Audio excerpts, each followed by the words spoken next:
खुलुमबाय स्टुडिय'आव दङ आं हेमा नार्जारी बे चेनेलाव सानफ्रोमबो फुं एबा मोनाबिलियावबो खौरां मोननाय जायो। बिनिखायनो नोंथांमोनहा खौरां खोनासंनो मोजां मोनोब्ला आंनि चेनेलखौ साबस्क्राइब खालामना ला।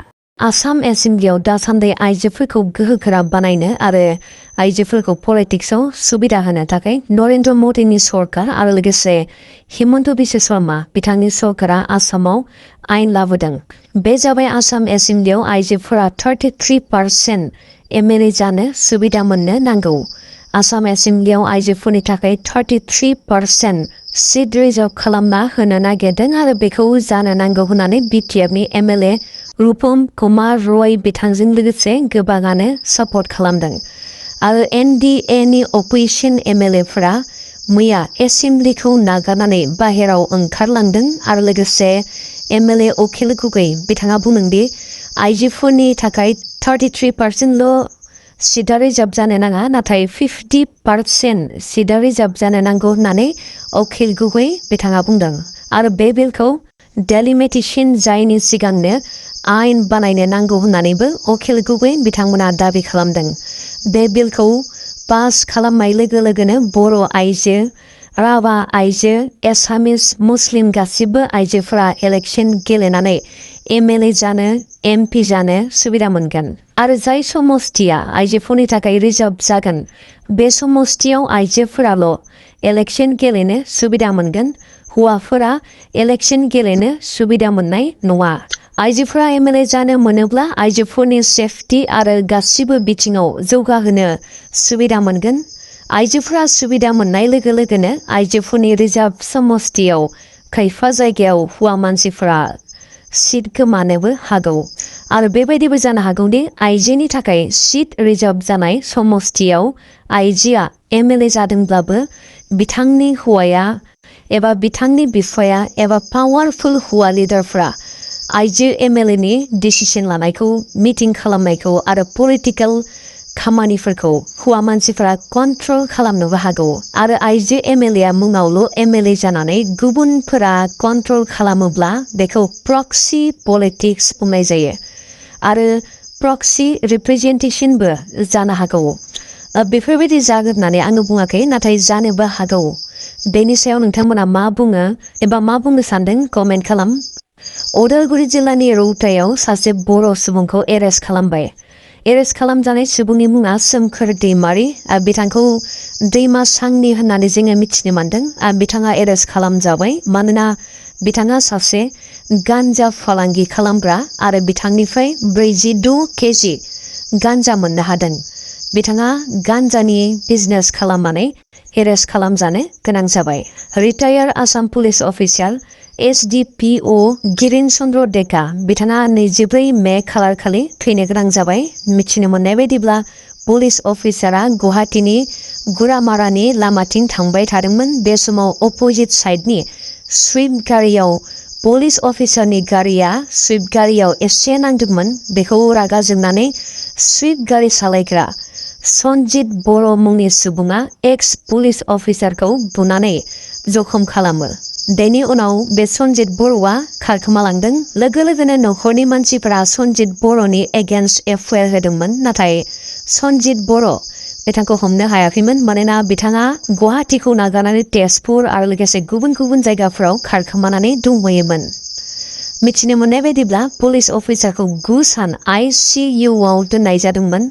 बेनि उनाव बिथांखौ रैखा खालामनो हायासै आरो 24 मे खालार खालि पुलिस अफिसारा थैनो गोनां जाबाय। सनजित बर' बिथांखौ गरामारानि होननानै जोङो मिथिनो मोनदों आरो सनजित बर' बिथांखौ मैया एरेस्ट खालामबाय होननानै जोङो मिथिनो मोनदों। सनजित बर' बिथाङा सासे हानि दालाल एबा लेन्ड माफिया।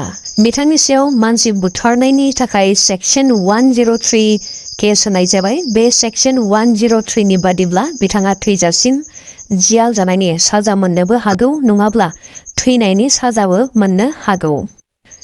जों मैया ससियेल मिडियायाव नुनो मोनदोंदि NDFBनि फाउन्डार रन्जन दैमारि बिथांनि देहाखौ चेकआप खालामनो GMCH हस्पिटालाव लांनायखौ जोङो मैया नुनो मोनदों। बिथांजों NDFBनि लिडार आरो लोगोसे बिथांनि बिनानाव डक्टर अनजुलि दैमारि बिथांखौबो लोगोआव नुनो मोनदों Hagrama Mahilary बिथांमोना BTCआव सरकार दानो हायोब्ला बिथांमोना रन्जन दैमारि बिथांखौ जेलनिफ्राय उदां खालामनानै लाबोनो हागोन होननानै हाग्रामा महिलारि बिथाङा बुंदोंमोन। हाग्रामा महिलारि बिथांमोना दा सरकार दाबाय दा बे हिसाबै बिथांमोना रन्जन दैमारि बिथांखौ माब्ला जेलनिफ्राय उदां खालामनानै लाबोनो हागोन बेखौ जोङो उनावसो नुनो मोनसिगोन। हाग्रामा महिलारि बिथाङा फैगौ 2030 मायथाइनि BTC Election खाथि समावसो NDFBनि फाउन्डार रन्जन दैमारि बिथांखौ जेलनिफ्राय बख'ना लाबोगोन नामा बेखौ उनावसो नुनो मोनसिगोन। रन्जन दैमारि बिथांखौ उदां खालामनानै लाबोनो हायोब्ला आरोबाव हाग्रामा महिलारिनि BTF पार्टिया नेक्स्ट BTC इलेक्शनाव आरोबाव देरहाबावनायनि चान्स दङ। नोंथांमोना बेनि सायाव मा बुंनो सानो कमेन्ट खालाम। आसामाव पेट्रल आरो डिजेलनि बेसेना बारायनायखौ लानानै आसु फरायसा आफादा मैया आन्दोलन खालामगासिनो दङ। आसामाव पेट्रल आरो डिजेलनि बेसेनाल' बारायाखै नाथाय आलु, दालि, सिनि, माइरं आरो गोबां मुवा बेसादफोरनि बेसेनाबो बारायदों। बेखौ लानानै आसु फरायसा आफादा मैया गुबुन गुबुन जायगाफोराव आन्दोलन खालामदों। आसामाव इउनिफर्म सिभिल कोड UCCखौ लाबोदों। बेखौ लानानै आसामनि chief minister doctor Himanta Biswa Sharma बिथाङा बुंदों दि बे UCCनि गेजेरजों मुस्लिम आइजोफोरा रैखाथि मोननो हागोन होननानै हिमन्त बिथाङा बुंदों। मानोना UCCनि गेजेरजों मुस्लिम हौवाफोरा 2-3 हिनजाव लानो हानाय नंलिया आरो जुदि लायोब्ला 7 बोसोरसिम जेल जानो नांसिगोन।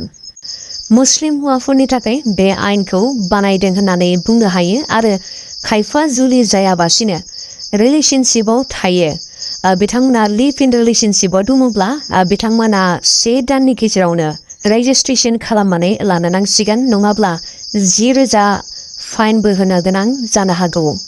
आरो जायफोर जुलि जागोन आरो फाथैलाइ बिसिलाइ खालामगोन बिथांमोना 2 दाननि गेजेरावनो रेजिस्ट्रेशन खालामना लानो नांगोन नङाब्ला बिथांमोनाबो 10,000 रां फाइन होनो गोनां जागोन।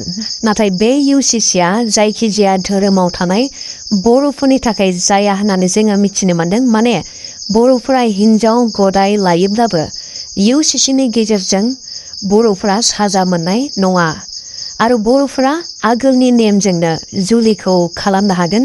आसाम सरकारा बेखौ ट्राइबेलफोरनि थाखाय जाया होननानै बुंदों नाथाय इयुनाव बे नेमखौ सिफायनानै ट्राइबेलफोरनि थाखायबो समान खालामगोन नामा बेखौ जोङो उनावसो नुनो मोनसिगोन। आरो नोंथांमोना मा बुंनो सानदों बेखौ लानानै नोंथांमोना कमेन्ट खालाम।